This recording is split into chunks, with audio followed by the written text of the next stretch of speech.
Hello and welcome to Imua Family Services on Akaku TV. My name is Dean Wong and I'm the Executive Director of Imua Family Services. Imua Family Services is an organization that has been here on Maui since 1947. Initially, we started providing services to children with polio, back then some 66 years ago, and we have grown, we have changed, and we have progressed over 66 years to constantly meet the needs of Maui and Lanai's children with developmental delays and disabilities. Our mission is to provide comprehensive developmental therapies to children and their families and to provide them with the resources that they need so that their children can reach their full potential in life. I am so thrilled to introduce to you a mother on Maui whose name is Libby. Libby, welcome to our little set here at Akaku today. Thank you very much. Glad to be here. Good. Now, Libby, you are a mother of two children. Yes. Dana and Sam. Mm-hmm. But in 1994, and you shared this article with us, and I'm going to start just by reading a little excerpt from this article. So for those of you who are watching, forgive me for looking down at the paper, but I didn't take the time to memorize this article. But I'm holding up here an article that was in the Maui News in 1994, and I think it was in September 4th, 1994. I'm just going to read a portion of this. So Dana Fulton, who is your daughter, Yes. was born with a closed passageway between her mouth and stomach. After being hospitalized on Oahu for the first 9 months of her life and having 6 operations, Dana returned to Maui with a tube implanted in her stomach for feeding and a tube in her windpipe for breathing. Dana's parents, Libby and Terry Fulton of Kihei, immediately began working with the Infant Child Development Program staff at Imua to develop a plan to help their daughter learn to communicate, use her arms and legs, and eat food by her mouth. Yes. Dana comes to Imua Rehab at the time. Now Right. we're Imua Family Services, located in the Cameron Center twice a week with her mother and her baby brother Samuel, to participate in our toddler class for developmental learning activities conducted by special education teacher and clinical assistant. She also works with Imua's therapist for speech language, occupational, and physical therapy. So since she began at Imua 18 months ago, Dana has learned 200 words in sign language and has begun to produce vocal sounds. She has developed upper body strength and has learned to crawl and walk. Libby says Dana developed muscle strength and balance by playing on therapeutic toys at Imua. When she sees other children having fun, she is determined to try new challenges. She particularly likes crawling through obstacle courses constructed of mats and bolsters. Just last week, her mother saw her roll down an incline for the very first time. Previously, Dana refused to eat food by mouth. Participating in snack time at Imua and watching other children eat helped Dana attempt soft foods. Now she eats all her food by her mouth, although she is limited to soft, pureed foods because her esophagus is still shaped like an hourglass. Each year, Imua serves at least 175 other infants and toddlers with mild or severe developmental delays through Maui County.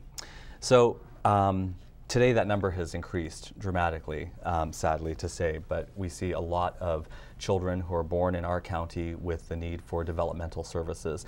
But let's get back to Dana. What was it like for you and your husband when Dana was first born? What were the circumstances? It was very traumatic. Once we found out, we had no idea anything was wrong until after she was born. She was our firstborn, so we were very excited, had the baby room and everything already. And when the doctors came in and said he suspected something was wrong, we were basically devastated. Right. They didn't have the means on Maui to determine, exactly what was wrong. But the doctor, and I wish I knew his name, the doctor made this wild, this guess from his own experience, and basically thought, her esophagus was not connected to her stomach. Okay. So anytime we tried to, I tried to feed her, or she would just always have lots of secretions in her mouth, Right. and would choke on them. And was she breathing on her own? She as was a breathing newborn? on her own. Okay. Yeah, she was breathing. But she was mostly choking on a lot of secretions. Okay. So she was born at 4 a.m. They determined something was wrong by 8 a.m. She was flown to Oahu, I think around 9 a.m. and had surgery that day. Wow. Within the first 24 hours Within of the birth. first 24 hours, she had her first surgery. I was unable to go over, so my husband did, and it was Kapi'olani. Yeah. And wonderful people in the neonatal ward. So it was very traumatic walking through there and seeing all kinds of other babies. Well, and traumatic for you as a mother. Here you've given birth to your first newborn baby, and you're not allowed to go with her. You know that something might be wrong, severe enough that they're flying your baby to Oahu, but you're not capable of going with that child on the trip. That alone has got to be traumatic. It was, and it was a couple days before I was able to go over, you know, from there on, they corrected her stomach. Her throat went down and just ended in a sac. From the stomach up, it was connected to her lungs. So they had to disconnect one and stretch the other and cut the ends and join them together. Right. From then on out, that was corrected basically. But since the surgery was done the day she was born, they're not quite sure if her vocal cords, she has vocal cord damage, whether it was done from surgery or if she was born that way too. But she had severe stridor when she breathed, and it was like made lots of noise. And again, they had to guess what was wrong. Every time they go down and scope, you know, they can only assume. They couldn't. So they did another surgery later that took her, and it was called an aortoplexy. They took her aorta, and they thought it was crushing her windpipe. Right. So they went in and tacked it up against her breastplate. Right. So that was surgery number 2. And for a couple days, she was breathing great. Oh, good. You know, and not making any noise. But basically, they assumed it was because when they did the surgery and intubated her, they opened up her vocal cords to intubate her. Right. And so they were stuck open. Right. So basically, what came down the line is her vocal cords were basically paralyzed, 60% closed. Okay.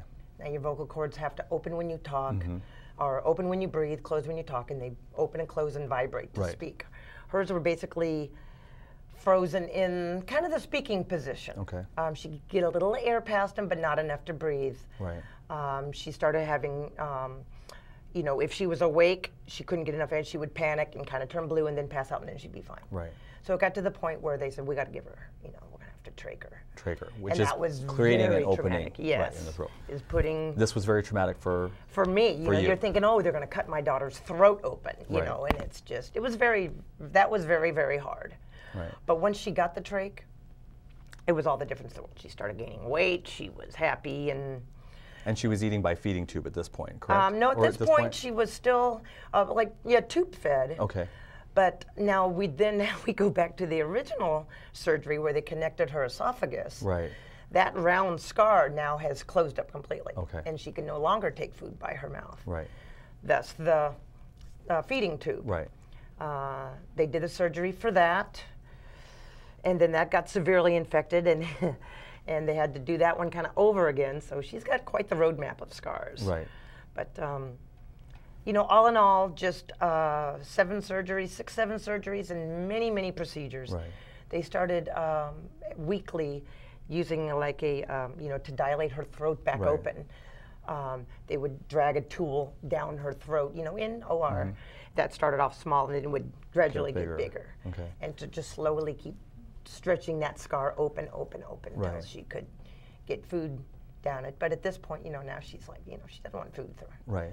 You know, why should I put something in my mouth I might choke on when I can feel full just by eating or being fed? So, although Dana's situation is unique and it's not necessarily common, thank goodness, what isn't unique is that here you are, a new parent, suffering with a child that has difficulties. It's expensive, there's costs involved, you're going back and forth to Oahu for medical attention. You finally come back to Maui with your baby and you're able to take her home after 14 months on Oahu and in the hospital, in and out of the hospital, many surgeries. What was it like for you and your husband to now cope with this new baby at home with all of these complications? There was, you know, because she had the trach, she had the feeding tube. Because of all these surgeries, she was always on her back as a baby. So she never did the rollover and push up and look around. Right. She never learned how to crawl because she had no upper body strength whatsoever. She was been on her back for the first 14 months of her life, basically, or sitting up. Right. So it was very traumatic. You know, we couldn't go anywhere without her. You know what I mean? There's no getting a babysitter, no getting the neighbor kid to watch her while you go out to dinner or run to the store. You know, you always had to feed her with the bag. You always had to keep an eye on her trach all night long. If she choked, you had to get up and clean her trach. Right. You know, this is hard enough for any parent. Yeah. You know, I know that in those first months and year, you're constantly have one ear open to make sure that your child is breathing. Right? I that still never hear goes away. everything at night. Yes. Yeah, but even more amplified Yeah. given the situation that you were in. Exactly. So, yeah. And how did you and your husband work with that? How did one of you stay home and one of you go to work? I'm assuming that you had to work. Yeah, he did. At the beginning, I didn't. Right. I quit work and just stayed home and 24/7 with her. Right. I believe it was through Imua Rehab or Imua Family Services. When we got hooked up with them, they offered us respite care. Right. I'm not sure who offered that to us, but it was a godsend. I think it was we got 1 hour a week or 2 hours a week, where a nurse would come in, Right. an RN, especially trained to take care of Dana, Right. and me and my husband got to go out Now, without her. an hour or 2 hours a week. A week. Does And- not sound like a lot, but in that Oh my situation, gosh. I have to tell you, and I know this from the parents that we deal with every day, that 1 hour or 2 hours can make so much difference. It's can't what it? a difference. Yeah. What a difference. You come home all happy and, rejuvenated, and, it's not that you don't love your child, but just to be able to just sit somewhere and Right. not have to worry. So Imua started working with you and your family right away, and you right had away. occupational therapy, physical therapy, you had Yes. speech-language pathology. Yes. That sounds complicated to people at home that don't know what this is. Yeah. How did it work for you? How did the therapist work with Dana? We came to, the Cameron Center, and it was like a big playroom for her. And there's other kids her age, and they had, the physical therapist, would work with her by putting on her belly, which Dana hated. She would just didn't like being on her belly because she had no strength. She was trapped. Right. When she was lying down, she was trapped. But through the toys, through climbing, and like I said, by watching the other kids do it, she's very determined. If somebody else is going to do it, she's going to do it. Right. She was, she didn't like nurses, so everyone had to take their badges off. And just like I said, just working with her on the toys, different toys, making the noises, just interacting with the other kids. Right. Now you started teaching Dana sign language, or the therapist at The- Imua yes, started working with Imua Dana. did, yeah. and that was fantastic. because they weren't sure that she would have the ability to use her vocal cords or to be able to make speech, right? So they wanted to Right. create a way for her to communicate with you Right. and with the world. And it totally took the frustration out of her. Being able to communicate, because she couldn't communicate with her voice. When you have a trach and you bypass the vocal cords, you can't, your breath doesn't go through your vocal cords, Right. and you can't pronounce. Right. So, but they still, she's still intelligent. She still wants to communicate. She still has her likes and dislikes. So teaching them things like more, all done, thank you, please. You still remember lots of this? These are, all of them. Yeah. Most of them. Things like that where she can communicate. She doesn't want that. She wants cereal. She, Yeah. If she can get across what she wants and doesn't want, it was very calming to her too. She would Right. get very, very frustrated, not being able to, you get frustrated too, wondering Right. what she wants. What do you want? What can I get you? And not knowing. So that was, being able to communicate was amazing. Right. So we're actually going to meet Dana. Yes. And I'm going to tell you the story how we came to meet Dana and why we're here today. But, and I think people will be surprised to know how all of this early intervention and early childhood development really helped to create a foundation for success for her. But before I do that, and before she comes here, there are parents out there who are going to watch this and think, I have issues with my child, whether it's physically development or whether it's mental development or whatever the issues are, speech. What is your advice for new parents who are struggling and they're worried and they're concerned and they're not sure how they're going to cope with all of this newness that's been brought upon them on top of the newness of having a new child? How did you cope through it? What's the advice you'd want to give to parents? Just take it one day at a time. That it's not the end of the world. You think, why? You're always thinking, why me? Or it's like, oh my God, my poor child's always going to be branded, or she's always going to be different, or it's not necessarily true. It's, like with preemie twins, they always say, oh, they'll catch up, they'll catch up. They do catch up, and she did catch up. Right. Just because they're little and they've got delays or they've got physical or whatever disabilities, it doesn't mean they can't learn to be 100% functional in this world. Right. And Dana's the prime example. She's right.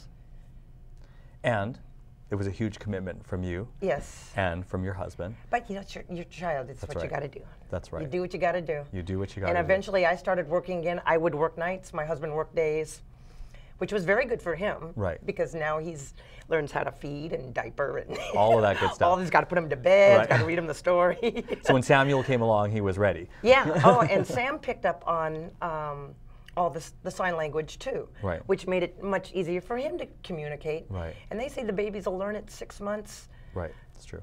You know, they want to communicate, they don't have the ability. You Right. give them a simple sign language, a simple hand movement. Right.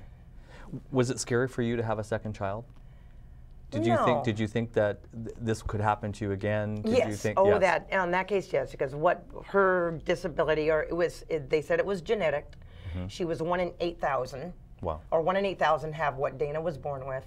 They said with the second child, it doubles, so it would be 1 in 4,000. Wow. Which sound very, very scary. Yeah. But at my age, having a Down's child was even more scarier. That's right.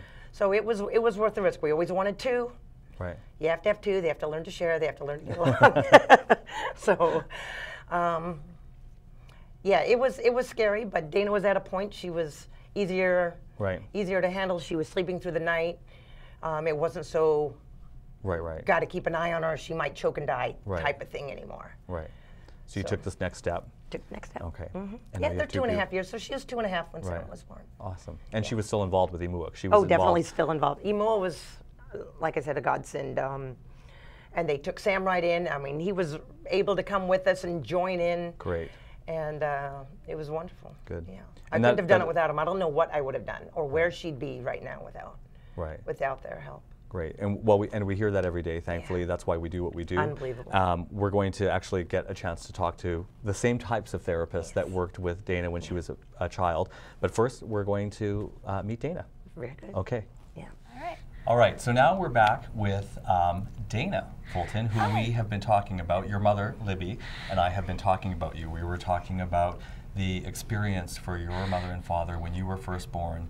Unexpectedly, your parents had a child that had a lot of initial complications, closed passageway, not being able to breathe, not being able to feed, several operations, 14 months on Oahu in the hospital.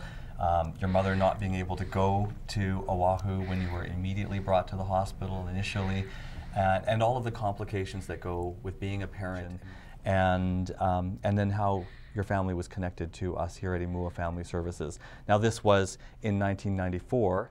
Here you are today, one of the most beautiful women on Maui, I must say. I'm like sitting next to 2 supermodels right here, and it's even hard to believe that Libby is actually your mother when you look at the 2 of you. So you're blessed. Good genes. Genes, good genes. Good genes. So Dana, from your experience, now I know it's hard to look back and remember what life was like for you as a newborn child, but you spent the first several years of your life at Imua Family Services, and I know there's a few things that you can remember, but what do you remember about that time in your life, if anything? Actually, I remember the frustration of not being able to do things, of not being able to push up, not being able to communicate. And sometimes I still struggle with communication, frustration. I don't know if it stems from it, but it's just always there in the back of my mind. So I remember the frustration. I remember thinking I can't do this, or this isn't fair, or why me. The why me came later, but it was definitely the frustration was there. Yeah. Now, you initially started to learn to communicate, since you were talking about communication, via sign language. Yeah. Do you still remember some sign language? Yeah, pieces of it, yes I do. Yeah. And what point did you start using your speaking abilities?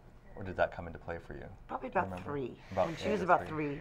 She could speak, but it was a lot of D's and B's. Mm-hmm. That makes sense. So yeah, the real airy letters were hard for her. Right. Yeah. And how was speaking for you today? I get better. Working in video production is actually interesting because you watch yourself back on video. So I've actually learned how I say words and the weird things that I say, and the weird pronunciations that I have. So watching myself back has also kind of helped in my work, in my field of work, because now when I have a conversation, I now realize how I say something and I'm able to change it, which is, I never expected that to come out, but yeah, it's tough. I mean, I remember speech therapy all through elementary school. It was at least 8 years, right? 8 years? At least 8 years. I had speech therapy 3 times a week in school, and I didn't like it because I was the only kid that had to do it. Right. I didn't like it. You know, I was singled out. But, you know, looking back, and I'm like, I couldn't have lived without it. I mean, it literally taught me how to speak. Right. And not just speak, but enunciate, emphasize certain letters and words, communicate to where other people can understand what I'm saying. Because anyone can speak. But it's the communication part that gets really jumbled if you don't know the letters and the sounds and the words. Well, just so you know, people without a trach often don't learn how to communicate as well. They learn to speak, they don't know how to communicate. Everyone runs into that. So I just put everyone in speech therapy and call it a day. That's right, we could all benefit. So let's talk about, now you're able to eat on your own. When you were a child, you had feeding, a lot of feeding help, everything had to be pureed. How do you eat today? Actually, I do get stuck sometimes, which is when food gets stuck in my throat. Tortillas, rice, bread. What are some of the other difficult foods? Hot dogs? Hot dogs. We've gone to the hospital for hot dog removals. And cherry. Cherry removals. She went to a birthday party, and someone had put mascara, the cherries in the frosting in the layered cake. And she got stuck on one, and that ended up 2 days in the hospital, having to go in and get that cherry removed from her throat. Unbelievable. So I still have my difficult foods. Like just the other day, we were just having breakfast, and I got stuck on rice, and I had to go to the bathroom and get it out and come back to the table. And I'm actually much better about it, but it still does happen. If I get really, really hungry and then I try to eat, then I tend to eat really quickly, and then that causes problems. Right. But I mostly can eat anything. I don't really have a food that I absolutely cannot eat. I just have foods that I have to be careful with. Right. And I want to, let's touch on something that you sort of hinted at just now. You had to go to the bathroom on your own and take care of it. You have learned how to manage yourself, your trach as an example, which you use to breathe. You have taught yourself how to change your own trach and take care of it and even clean it. Do you want to talk a little bit about that? Why is that so important for people? It was so important for me personally because coming out of intermediate school, where I had to have a nurse and a machine on campus at all times, I was really determined not to need all that stuff in high school. When kids are that age, you hear horror stories of high school of how kids are mean to you, get bullied, and I thought, oh my gosh, I'm gonna be one of those kids if I don't, get my stuff together. So I actually made it a personal goal to be self-sufficient and independent with all my personal needs, so that I didn't have to rely on anybody else. Because that was the scary part, was if I was in trouble, I needed somebody. I was dependent on somebody to help me. So it was a really huge part of going into high school was, how do I not need somebody? How do I do this on my own? And then once I really mastered it in high school, I went off to college.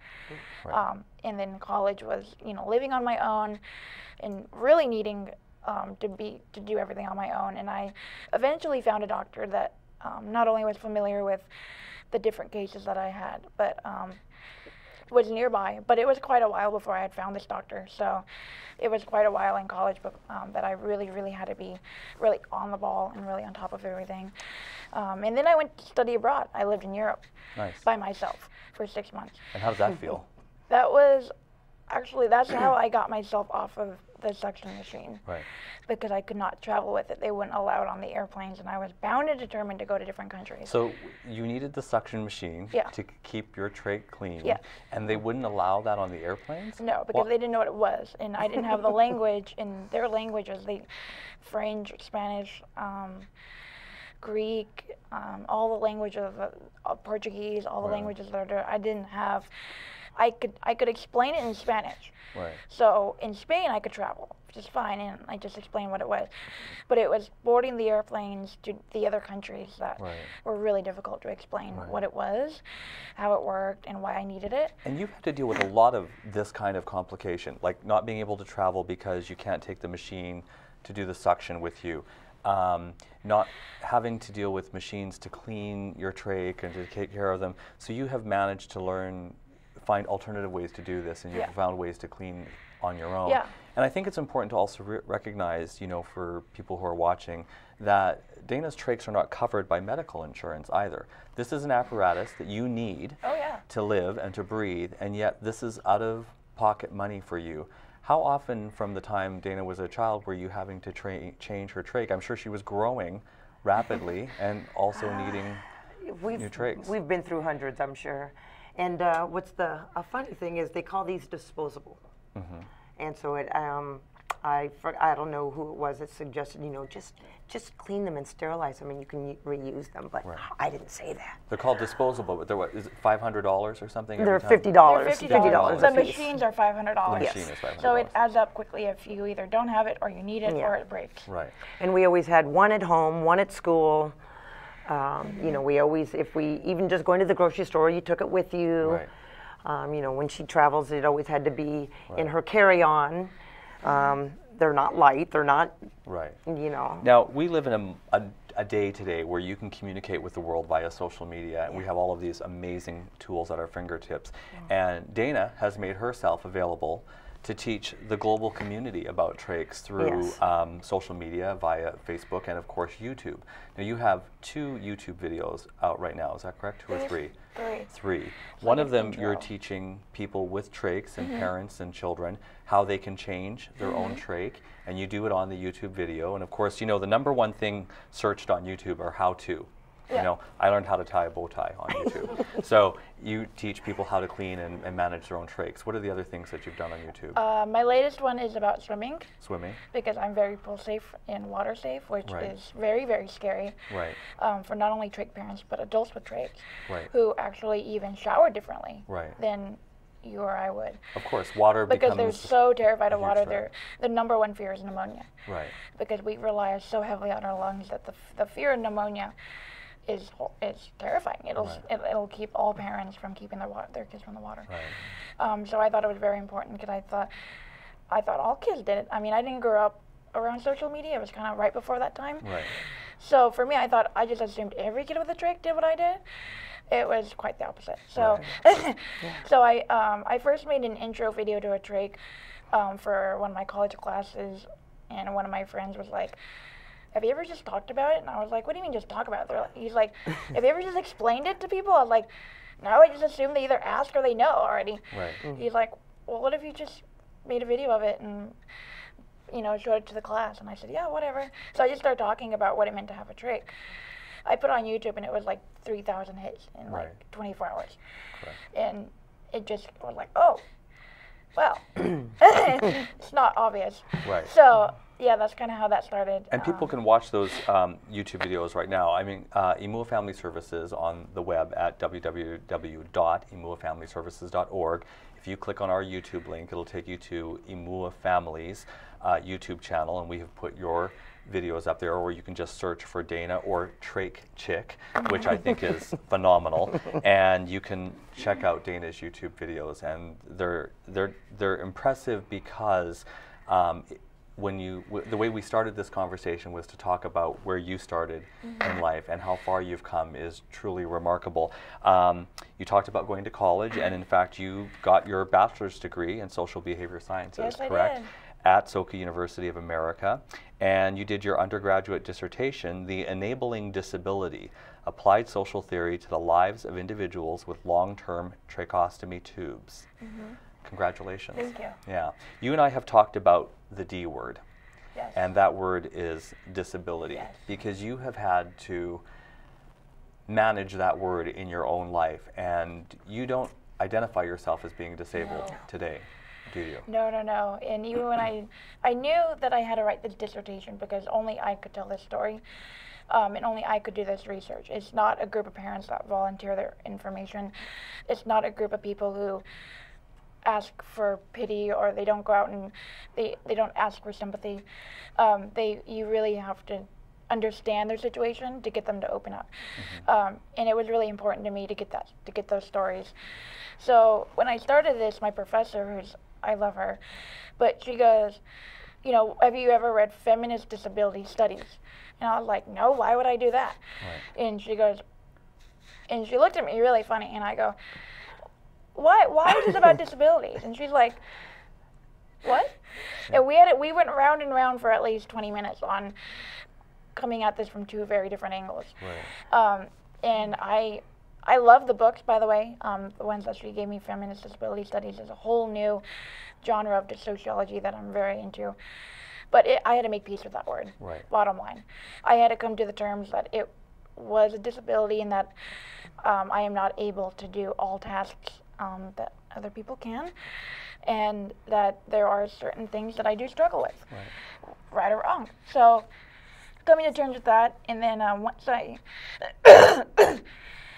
started talking to parents, there was a huge divide on that word. Sure. Huge divide.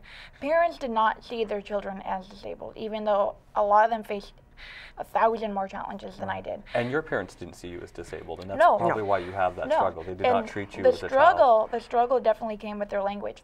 Their language of my parent, they never said, we're the parents of a disabled child, or we're the parents of a special needs child, or we're the parent of a trach child. It was just like, we're the parents of a daughter. With a trach. That's right. And they have a trach. So and she happens to have a trach. So when I started this research, it was very tough for me to realize that there was a deep divide between the parents who did view themselves as these hero parents of special needs, and the parents who were not naive or oblivious, but completely ignored it altogether and just it was not part of their reality. It was not part of the world that they had created for themselves. Right. So it was definitely, and we call it the D word now, because it is a deep divide, and it is something that a lot of people either have to come to terms with, or get over, or manage. And you have come so far. You have created such independence for yourself. You have traveled the world in spite of the obstacles. You have taught yourself to swim in spite of the threats and the potentials and the obstacles. And so clearly you are living and breathing a very independent life, and you're engaged. I am. Congratulations. Thank That's you. exciting. So there will be a wedding, and you're going to be a beautiful bride. But when it still comes to filling out any paperwork or any forms, you have to check off that little box, right? That says disabled. I hate boxes. We all hate boxes. I don't like boxes because they don't make sense. Not even going into the race boxes, but I mean, just, are you disabled? Wait, what? Yeah. If someone met me, they're like, oh, that's fraud. You are disabled. I'm like, no, it's not fraud. Are you kidding me? Yeah, exactly. But it's also, I loved the travel forms for school because they always have 3 lines. List any previous surgeries or procedures you may have had. 3 lines. I don't box about that long. No. See attached book. Exactly. All right, so Dana, we're going to close off our session here, but I wanted to ask you, what's the advice as a young child who grew up with the kinds of complications that you did, and having 2 tremendous parents and a brother, what's the advice you have to our families who are today now struggling with small children who are having struggles of their own? From your perspective, looking back on it, what's the kind of word that you want to give to those families? One, it's not the end of the world. It does not mean that you are doomed. It does not mean that your life is going to forever be hard and difficult and suck. Right. That's not true at all. The second piece of advice I give parents is wait to take the trach out. Wait. The child benefits a lot from the therapy and the counseling and the breathing and the and the empathy and the patience growing up with a trach. But also, even my own parents, they really assumed that I had wanted the trach out so very badly. And when it came down to it, and I said no so easily, it was shocking. Right. Parents want their child to be perfect, like any parent. And sometimes the child sees things differently. The child doesn't necessarily want it out or need it out. And that quality of life is what should be the goal, not the vanity reasons. And just, you know, try and be as independent as you can, and basically throw all your cards out on the table and tackle each one by one, until you are able to do it by yourself and you're able to do everything that you want to do. I mean, I was even a cheerleader. I mean, you can be anything you want. There is nothing that you can't do if you really, really want to. I always wanted to be a cheerleader, but I knew that, you know, when I was younger, that it was just not going to happen. And I actually worked up my endurance and my breathing skills to where I could keep up, and I could be that person. So you have to tackle it yourself. It's not just going to happen. Someone's not going to step in and do it for you, and there is no fairy godmother. They're not just going to wish upon a star. You have to deal with what is reality. Right. And that is really the work of what we do at Imua Family Services. We provide the support, the resources, the comprehensive therapies, and the goal in mind is to help every child reach their full potential in life. You are certainly reaching your full potential. I'm trying to. I'm so glad that we have reconnected with you. I just want to tell the people who are watching how this came to be. We were actually here at Akaku taping a segment with another Imua family and their child, and after we taped the segment, which some people have seen now, you stepped out from behind the camera, and not until that time, and here you were, a beautiful young lady with her trach, and you said to me, I actually learned to speak at Imua Family Services. I went to Imua. Yeah. And that was just like, you know, fireworks going off in my mind, and I just so wanted to reconnect with you and reconnect you with our agency, because there are, you know, we've been around for 66 years, and there are literally hundreds of thousands of children who have come through our program at Imua Family Services, and we would like to reconnect with any and all of them to come back and say, you know, when I was young, I went to Imua, whether it was for 3 months or 3 years or 6 years, that I received some help. My family received some support from Imua Family Services, and we want to bring back the fold and reconnect everyone back to us, just like we've reconnected with you, and we're so proud to know you and to see how far you've come, and we can't wait to be at your wedding.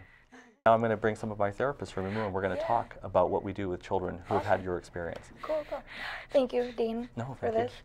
And I'm actually very honored to be back and paying it back and paying it forward, and it's grateful that it's been reconnecting, because it's part of what I started doing in college, and now I'm able to continue it. Good.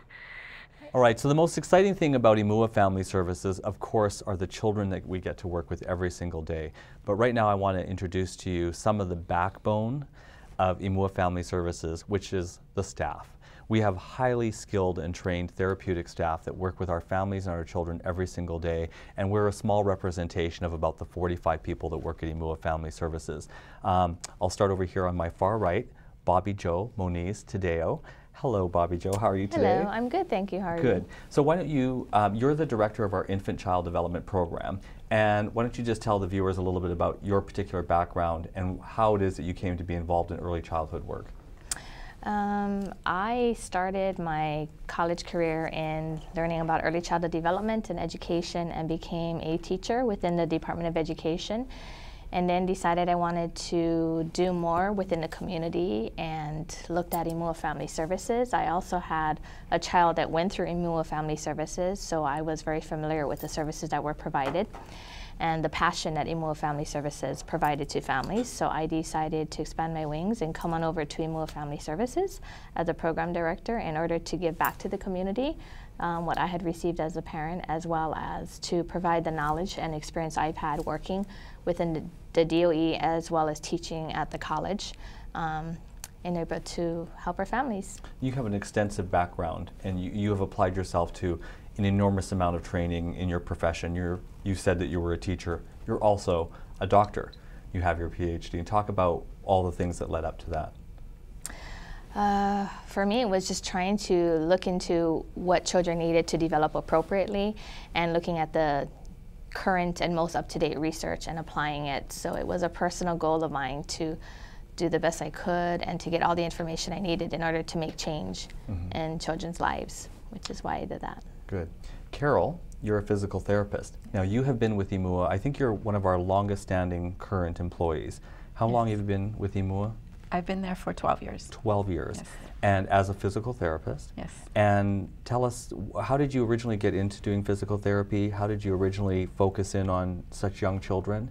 And everywhere I go in the community and your name comes up, people speak so highly of you as a physical therapist. What is it that you apply to your work that makes it so unique and special for you? I'll answer your last question first. Okay. I love what I do. I love helping these children. I foresee some of the work that I do changing their lives forever, and that's really exciting.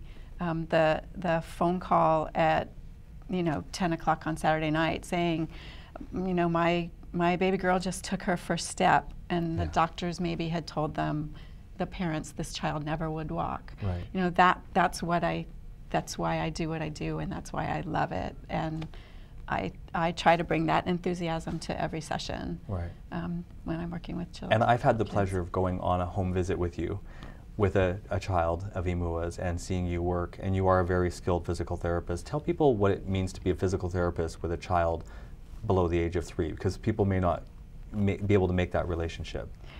Well, you're right. When people think physical therapy, they think, somebody standing up with a grown-up that has a leg injury and helping them learn how to walk. Right.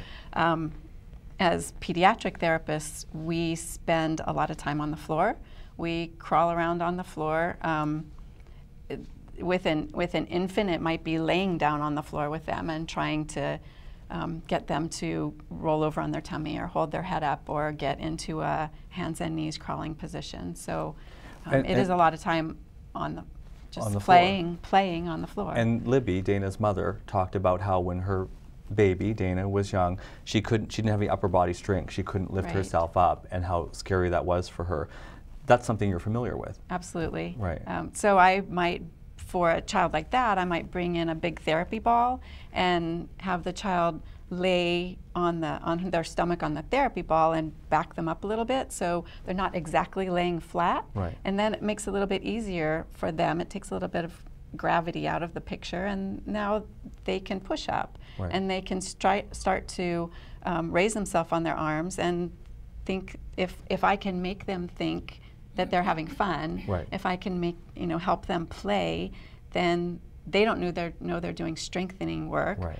But little by little, I can help that child, push up right. more on their arms and get stronger. And play is a very strategic word at Imua Family Services, because we try and do all of our therapy through play, because we are, after all, dealing with children, and children have the desire to play. They want to do that. On my immediate right is Christina Jennings, and Christina is a speech-language pathologist at Imua Family Services. And speech-language pathology are 3 complicated words. When people hear that, they don't necessarily know what that means that you do. So in your own words, Christina, just tell us what it is that you do every day with our children. What is speech-language pathology? Well, we go into the home, just like Carol, and play. We play and we teach the families how to communicate with their children. I heard recently a good one about how you usually say, go play. Go play. We want them to come play, to come play with us and teach the families how to communicate with their children and how maybe to teach alternative ways to communicate, like signing. Right. So a lot of children have problems with speech in the beginning. It's one of those milestones that we know about and we read about, and so families are paying attention, hopefully, to whether their children learn to develop speech. And if they have concerns, hopefully they call us at Imua Family Services, and a speech-language pathologist will work with their family and their children. And you say we use play. What are some of the techniques that you might use when you go and visit a child to find out if they really might have a delay, or if they're just maybe not catching up, or they're not giving the right resources at home to learn to speak? We do a lot of indirect language where we're playing with them and providing the language stimulus, and they usually pick up on it and just start saying it. Blocks, blocks, we're playing with blocks. I have a block. And then they might, you leave that opening and start communicating. Block, I want a block. Yeah, we have blocks. So Dana's family, they started all learning sign language when she was young, because they weren't sure that she would ever have the ability to speak. And one of the things that Libby said was that it eliminated a lot of frustration, because when children can't speak or can't communicate, I guess is what I want to say, is they can become frustrated. And then parents might see that frustration as a behavioral issue. Is that right? True. Okay. How is sign language helpful for children when they're first learning to speak? So it gives them an alternative way to say it. You can hand over hand help them. Sign, more, ball, and then they learn, wow, words are powerful. Right. And it's so much easier to actually use your voice sometimes that will come naturally as they have these alternative forms of communication. Okay. So if you think the word speech language pathology are difficult to necessarily understand, occupational therapy is another one. We are really blessed at Imua Family Services to have Angela Sallerson, who is an occupational therapist. And occupational therapy is a little bit complicated also with small children to understand what we do. Now, you come to us with a wealth of experience. You have been working in occupational therapy for a long time. I wanted you to explain to us a little bit about how you got into that work, and did you always have a concentration on pediatrics? And tell us a little bit about what it is occupational therapy does with children. Okay, so I got into it through vocational testing because I just didn't know what I wanted to be when I grew up. And the testing showed that I had a good mechanical ability and that I liked science. So the choices were physical therapy, occupational therapy, or factory worker. Okay. And I'm really good at factory, like assembly things. Right, right. Rosie the Riveter. Yeah, red throw. Well, maybe not that. Yeah. So I went with occupational therapy, and I got an associate's degree and then got a bachelor's degree in 1972. That's when I graduated. And I started off working in psychiatry with the chronic schizophrenics, which I loved. And there I learned about sensory integration. Right. And so then I left there and worked with adult cognitively delayed people for about 5 years. I did some nursing home work. I've done pretty much everything. I got older. Really? And I couldn't handle the big bodies anymore. And a company I was working for when early intervention started, which was I think 1992, I think, said, hey, you're going to do early intervention now. And I went, oh my God, I'm going to have a nervous breakdown because I didn't know anything about pediatrics. Right. So I spent about $500 on books and read everything I could and just jumped into it. And I worked for that company for a while. I opened my own practice because I specialize in sensory processing disorders. I couldn't do it where I was. I couldn't do that work. So sensory processing disorders. Now, I know what this means because we use it a lot at Imua and with such young children. So what can you define that just a little bit? We have children that are very sensory defensive. They don't want to be touched. They don't like to eat certain food textures. It affects their speech. It affects their personalities. It makes them naughty and controlling and aggressive sometimes. We have children that have difficulty modulating their state of arousal. So they're either like half asleep, and then they shoot up, and they're like wild little beasties, and they can't get in the middle. Right. And then we have children that I call seekers. They're seekers. They're crashers and bangers. So their neurology isn't getting enough sensation to the brain. Right. So they're constantly jumping and climbing and headbutting and pulling and pushing. And so that's the basement of all of us. And if those things aren't working correctly, they're not going to walk, they're not going to talk, they're not going to learn. So it affects all the different disciplines and all the ways a child grows up. And they're really difficult to parent. Right. Now what you said, you just said something that's very important, because at Imua Family Services, any individual child might need a wealth of the services we just talked about here, not just occupational therapy, not just speech language pathology, but as you said, they at different times might need some interaction with any of the therapists. Bobby Joe, I'm going to come back to you just so I prepare you over here. As the program director for the Infant Child Development Services, how is it that a child first comes to us at Imua Family Services, and how is it determined the types of services or therapies that a child might need? So a lot of times you get a referral directly from the parent. They have a concern about their child, or the primary care physician, the pediatrician, has a concern about the child, and they will send a referral to us. Once we get that referral, we will meet with the families, hear their concerns, and then we'll do a multidisciplinary evaluation. That includes having a care coordinator and another therapist who will do an evaluation on the child, either through interviewing the parent or actually looking at the child and observing the child, seeing if they can do specific activities.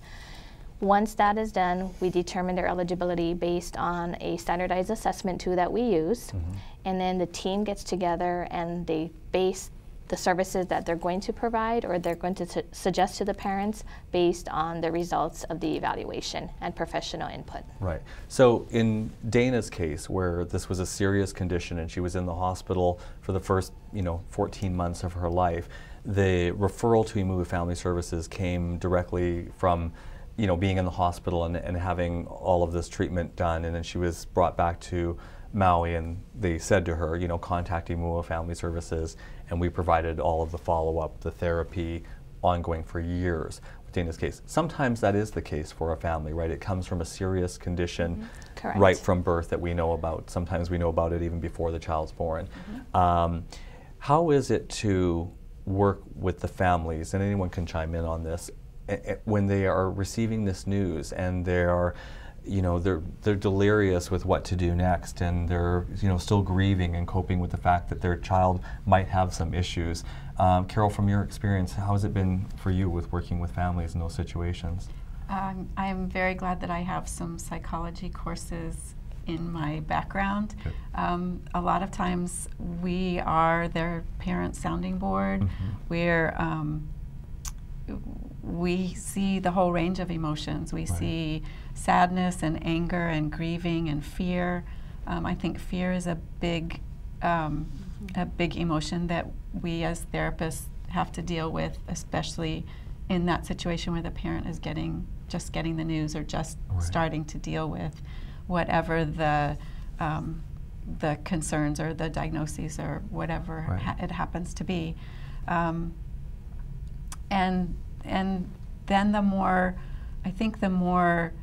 hope we can give the families, because obviously it's better for them, and the families, we have stories to tell. We have stories to tell, like Dana's story, that can help parents, and I think we are the keeper of those stories. We've seen so much that we can alleviate some of the worry. Right. Christina, when you're working with families and you first go into the home, do you feel a lot of worry, a lot of stress, a lot of tension? Are parents like, well, what if my child doesn't learn to speak? What if my child isn't able to communicate to me? Will my child be able to say, I love you, or mommy, or daddy? And they have those fears. If they express them to you, how do you talk to the families about what that means? I try to teach them, like I said, the alternative forms of communication. Let's just do baby steps. If we can get them to have these 5 words, then we can get them to combine some words and just help them, And then when they get to come to our parent-toddler group, they get to see the other children, and really making those connections with the families helps. I always say that so much of what we do at Imua is working with the families, because they're with the child 24/7, and they have to be able to interact with the child and be with them and to help them along the way. We're only there for a small portion of the time. How much are you engaged with the family as much as the child, or more than the child, with what you're doing, Angela? Well, mostly what I work on is self-help and fine motor, and then trying to help the family realize that, yes, their child has a disability, but that doesn't mean you baby them forever. So I talk about the piggy bank a lot. That's sort of my story. You put a penny in a piggy bank every day, and pretty soon you have $1. And that's the hope. The piggy bank is the hope. So we're not going to, and I also tell them we don't go to college, we go to kindergarten first. So, I mean, they're little silly things, but parents are really terrified. I had one mom the other day, we were having a meeting discussing her new skills trainer. The child just got diagnosed with autism, and her big fear wasn't that he had autism, but that he was going to get worse. So she just kept saying, is he going to get worse? Is he going to get worse? And quite frankly, I've never seen anybody get worse. They always get better, and they get better pretty quickly when they have the right services. And then sometimes I'll just coach the family. Like, again, amusing play, amusing toys. They think they have to go out and buy all the toys that we have, and I go, no, you can make toys out of a whipped cream container and some poker chips, or some, little things you have around the house, measuring cups, measuring spoons. You don't need to go out and buy things. So showing them how they can passively participate with just the stuff they have in their house. I think that's helpful, because a lot of our families don't have any money. Let's say you want your kid to learn how to release something, because they're throwing it, but they need to learn how to release it. So I go get your metal pancake batter bowl and get some, spoons, and let's play dropping into the bowl. Right. It makes a nice sound, it's kind of fun, it's exciting. Right. And so then I come back the next time and there's the bowl. Right. And one time I had a kid, I was trying to get her to kneel. Right. And so I said, well, go get your spaghetti pot. And we turned it upside down and we used it for her to be able to like push up on. So then she's like kneeling and then banging things on the pot. Right. And so then the mom showed all her friends. She thought that was the best thing in the world. She called it her pan therapy. I was with Carol at a therapy session with a young boy, child that was in Imua, and you were teaching him to bend down by dropping things off the table, the coffee table, and then so he would just go down to get them instinctively. And really, it wasn't about the object or the dropping, but it was in a way that you were teaching him that he had the ability to bend in order to pick something up. So this is where all that we do comes into play, and it's not a skill set that parents, have initially. There's no ownership manual or handbook that comes with having a child. They're all created differently, and parents need some resources and need some help along the way, especially if there's something special or unique that comes up with their child. This is the work that we do at Imua Family Services every single day. We have over 3,000 children annually enrolled through our programs, right from birth all the way through age 6, and then of course our Camp Imua program, which is for school-age children. You can learn more about the work we do at Imua Family Services by visiting our website at www.imuafamilyservices.org. You can find us on Facebook at Imua Family, also on Twitter, and all of the good social media things like YouTube. And you can check out Dana's trach videos on YouTube as well. Her family needed Imua Family Services and the resources that we had to get Dana to the point of a child struggling with such desperate conditions to being the independent, strong woman that she is today, who doesn't identify with the word disabled or disability. And it's really because of the great work that you do as therapists and the team at Imua Family Services. Thank you for letting us into your home today. Come and visit us at Imua Family Services. And if your children need any attention, any help, or you need any of our resources, please call us. Thank you.